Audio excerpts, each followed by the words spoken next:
Next, fifth question.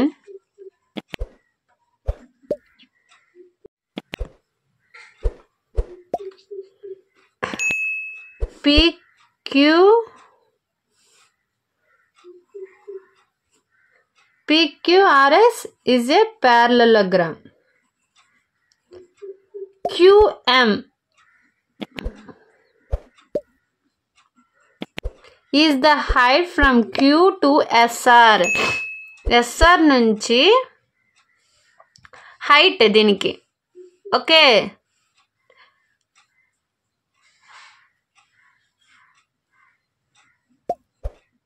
ఆ QM ఎంత అంట?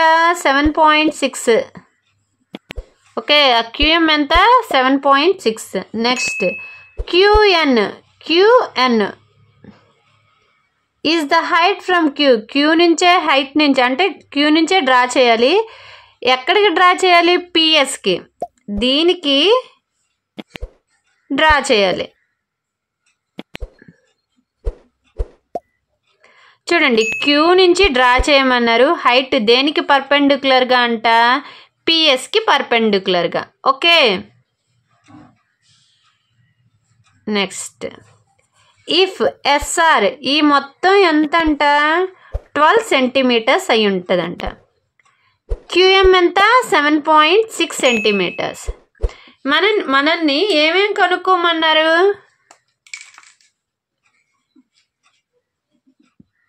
ఏరియా ఆఫ్ parallelogram PQRS అది కనుక్కోమన్నారు. QN if PS is equal to 8 centimetre. QNని కనుక్కోమన్నారు. PS 8 సెంటీమీటర్స్ అయితే QN ఎంత అని అడిగారు. ఫస్ట్ ఏరియా ఆఫ్ PQRSని కనుక్కుందాం. Okay, here answer here. ఇది చూడండి, బేస్ ఎంత ఇచ్చారు? Base B is equal to 12 centimetres. PQRSకే కదా కనుక్కోమన్నారు ఫస్ట్, అంటే ఇదే కదా బేస్. నెక్స్ట్ హైట్ అంటే ఏంటి? నేనేం చెప్పాను? 90 డిగ్రీస్కి పర్పెండిక్యులర్గా ఎస్ఆర్కి ఉంది, అంటే QM is equal to height H is equal to ఎంత? 7.6 సెంటీమీటర్స్. ఓకే, ఇప్పుడు ఏం కనుక్కోమన్నారు? Area of a parallelogram. Area of parallelogram ఏంటి? B into H. B ఎంత? 12 సెంటీమీటర్స్. H ఎంత? 7.6 సెంటీమీటర్. ఈ రెండింటిని మనం ఏం చేయాలి? మల్టిప్లికేషన్ చేద్దాం. 7.6 ఇంటూ 12 912 వచ్చింది. ఇక్కడ ఎన్ని డెసిమల్స్ తర్వాత పాయింట్ ఉంది? 1 నెంబర్ తర్వాత, అంటే మనం కూడా ఇక్కడ 1 నెంబర్ తర్వాత పెట్టాలి. అంటే 91.2. ఇక్కడ ఎన్ని సెంటీమీటర్స్ ఉన్నాయి? 2 సెంటీమీటర్స్ ఉన్నాయి కాబట్టి 2 సెంటీమీటర్ స్క్వేర్.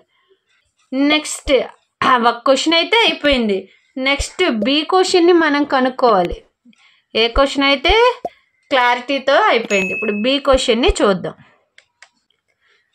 B క్వశ్చన్ ఏమి ఇచ్చారు? QN if PS. ఇప్పుడు ఇది కనుక్కోమన్నారు.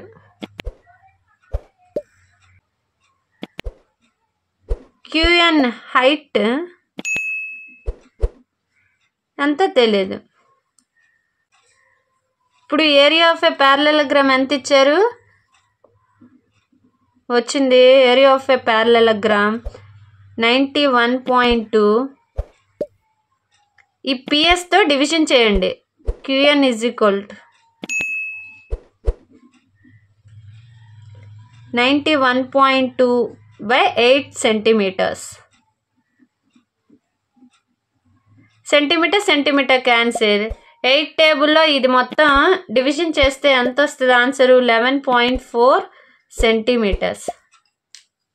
ఓకే, ఇది చూడండి. 8 టేబుల్లో 91. 8 టేబుల్లో 8 1s 1 అంటే మళ్ళీ 1 ఇక్కడ 3 2 4 అంటే 11.4 సెంటీమీటర్స్. ఓకే.